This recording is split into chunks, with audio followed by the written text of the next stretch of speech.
భూమా విఖ్యాత్ రెడ్డి మాట్లాడుతూ దుష్ప్రచారాలకు సమాధానం చెప్పటం మా బాధ్యత అని పోలీస్ డిపార్ట్మెంట్ పై తప్పు మాదే అన్నట్టుగా ప్రచారం చేస్తున్నారని మండిపడ్డారు విఖ్యాత్ రెడ్డి.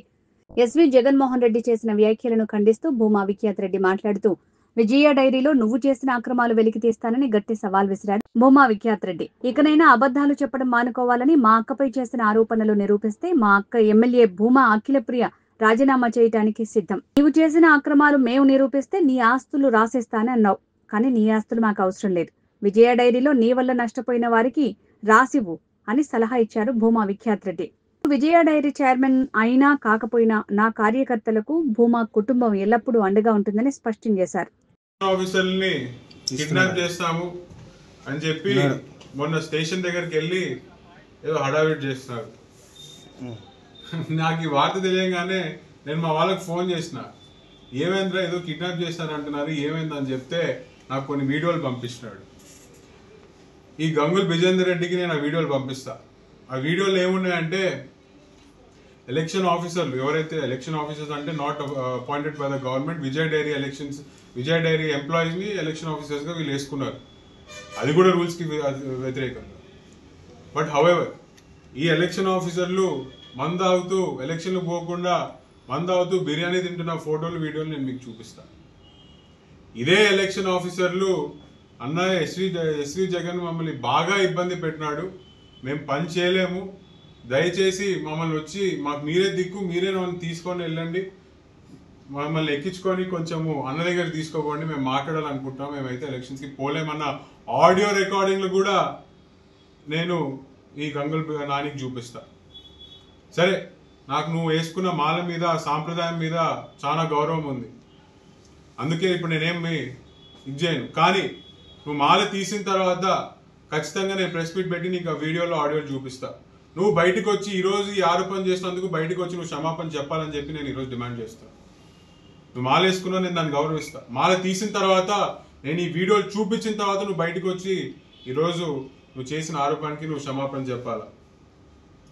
మరి ఈరోజు మమ్మల్ని ఆయన అంటాడు గుండెల మీద చేసుకొని చెప్పండి, మీరేం ఇది చేయలేదా. ఇదే గంగుల నానిని నేను అడుగుతున్నా, నువ్వు గుండెల మీద చేసుకొని చెప్పు. SV Jagan Vijay dairy chairman ఎట్లయినాడు?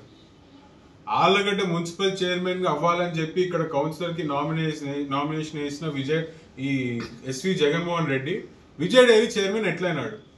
అది కూడా నెల గ్యాప్ లో. అంటే టౌన్ లో ఇక్కడ ఎస్వి కుటుంబాన్ని దూరం చేయాలని చెప్పి ఎస్వి జగన్ ని నడ్డి మీద దంటే పోయి విజయ్ డైరీలో పన్నాడు. ఎలా? నువ్వు గుండెల మీద చేసుకొని చెప్పు ఎస్వి జగన్ ఎట్లా విజయ్ డైరీ చైర్మన్ అయినాడు, నేను ఒప్పుకుంటా. మరి ఈరోజు భూమా నారాయణ రెడ్డి గురించి మాట్లాడుతున్నారు.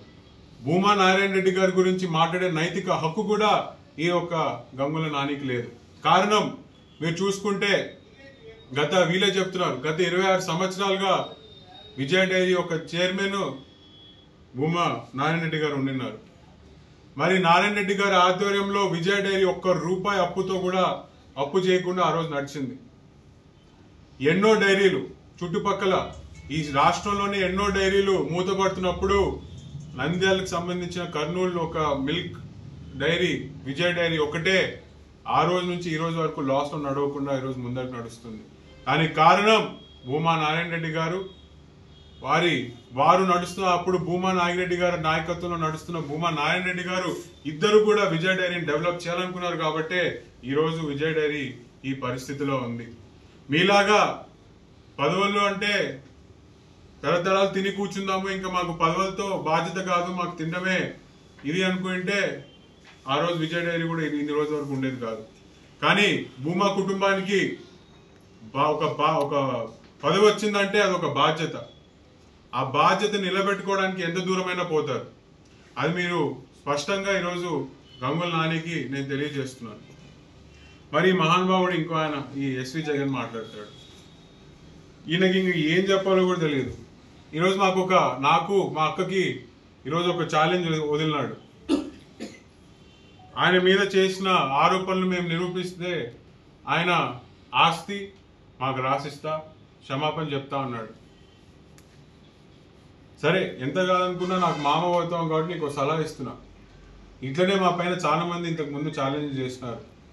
నంద్యాలలో బై ఎలక్షన్ సమయంలో మీరు గెలిస్తే నేను రాజకీయ సన్యాసం తీసుకుంటాను ఒక పెద్ద ఆయన చెప్పినాడు.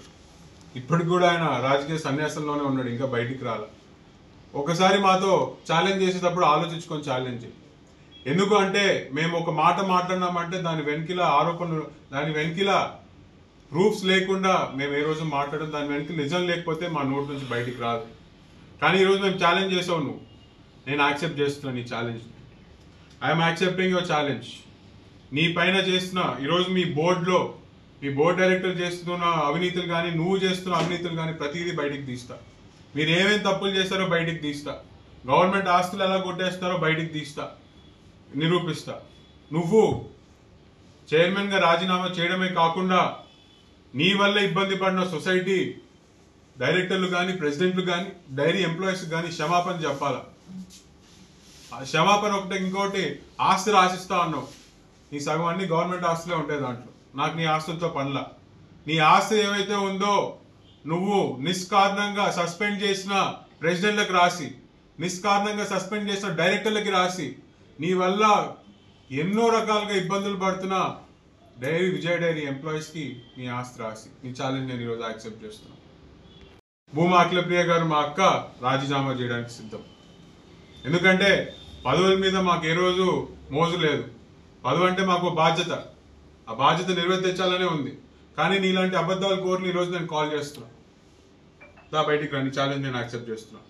ఇంకో మాట మాట్లాడుతూ అయ్యో పాపం పిల్లల్ని అని వదిలేస్తాడు అంటాడు.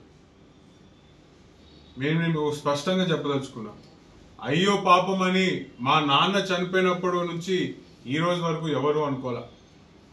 మా నాన్న చనిపోయినప్పటి నుంచి మొదలైన యుద్ధం ఇప్పటి వరకు చేస్తూనే ఉన్నాం. ఎన్నో రకాలుగా నీలాంటి వాళ్ళు మా పైన ఆరోపణలు, ఎన్నో రకాలుగా మమ్మల్ని ఇబ్బంది పెట్టి తొక్కాలని చూస్తున్నారు. కానీ ఏ రోజు మేము వెన్ను చూపలేదు, నిజాయితీగా పోరాడడం. కాబట్టి ఈరోజు ఆలగడ్డ ప్రజలు మమ్మల్ని నమ్మి ఈరోజు ఓటేశారు. అయ్యో పాపం అని నువ్వు అనుకోవడం కాదు. ఈరోజు నువ్వు చేస్తున్న అవినీతి కార్యక్రమాల మీద మేము ముందరికి వస్తే నువ్వు మా ఇంట్లో వాళ్ళతో, ఇంట్లో ఆడవాళ్ళతో, పెద్దవాళ్ళతో మాకు ఫోన్ చేయించి మనం అంతా ఒకటి అని నువ్వు చెప్పిస్తావు. ఇదే అయ్యో పాపం కాదని మేము అనుకుంటే నీవి చాలా ఉన్నాయి. కర్నూలులో నీ ఏ విధంగా నువ్వు గవర్నమెంట్ ఆస్తుల్ని కబ్జా చేసి ఈరోజు నువ్వు కబ్జాలో ఉన్నావో, గవర్నమెంట్ ఆస్తులకి బయటికి తీయడానికి నాకు పెద్ద సమయం పట్టదు. ఏ విధంగా ఇక్కడ టీచర్స్ కాలనీలో నువ్వు అవినీతి చేసావో, ఏ విధంగా నువ్వు పర్మిషన్ లేకుండా ముందరికి వెళ్ళావో బయటికి తీసి నిన్ను ఇబ్బంది పెట్టడం నాకు పెద్ద విషయం కాదు. నీ నడుస్తున్న గోడౌన్లు కూడా ఫైర్ పర్మిషన్ లేకుండా నడిపిస్తున్నావు, దానిని కూడా బయటికి తీయడం పెద్ద విషయం కాదు. కానీ నాది కానిది ఏది నాకు వద్దు. నాదనుకున్న దానికోసం చివరి దాకా పోరాడతాను. అది విజయ డైరీ చైర్మన్ నాకు వచ్చినా రాకపోయినా లాస్ట్ వరకు ఖచ్చితంగా పోరాడతాము. గెలుస్తామో ఓడుతామో అది దేవుడి నిర్ణయం.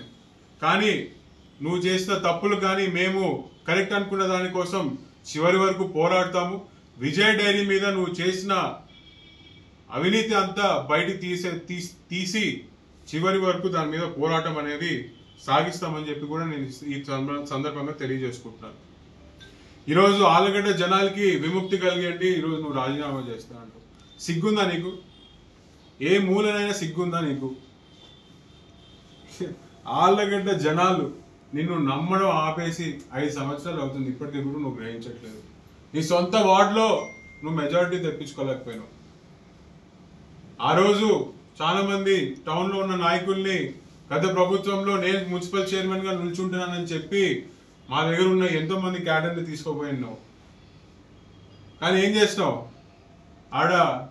ఈడ గంగులోలు ఎస్వి కుటుంబాన్ని తప్పేయాలని చెప్పి ఈడ తంతే, ఆడ పోటీ లేదు, ఖర్చు ఉండదని చెప్పి పోయి విజయ డైరీ తీసుకొని ఇక్కడ నిన్ను నమ్ముకొని వచ్చిన కార్యకర్తలందరికీ షట్టకోపాలు పెట్టి రోడ్డు మీద పడేసినావు.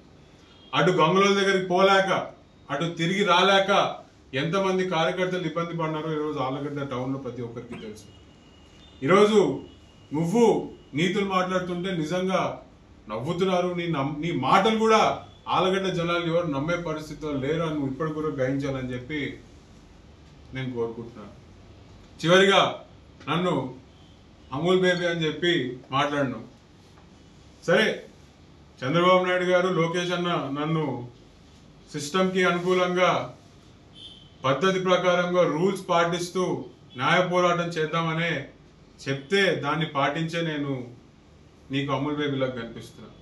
ఒక్కసారి మళ్ళీ నేను ఆ పద్ధతులు కాదనుకొని భూమా నాగిరెడ్డి రాజకీయం కనుక నేను చేయాలనుకుంటే తట్టుకున్న కెపాసిటీ కూడా నీకు లేదని చెప్పి ఈ సందర్భంగా తెలియజేస్తున్నాను. ఊరికే మించిన మాటలు మాట్లాడి నిన్ను నువ్వే ఇది చేసుకుంటున్నావు తప్ప ఇంకోటి లేదు. But be ready, I'm accepting your challenge. ఈ రోజు నుంచి నువ్వు చేసిన ప్రతి అవినీతి కార్యక్రమాలు బయటపడితే, నువ్వు పెట్టిన ప్రెస్ మీటే నీకు ఈరోజు ఒక శాపంలా మారి నువ్వు నీ అవినీతి కార్యక్రమాలు బయట ఏ విధంగా పడతాయో జనాలందరూ కూడా చూస్తారని చెప్పి ఈ సందర్భంగా తెలియజేసుకుంటున్నాను.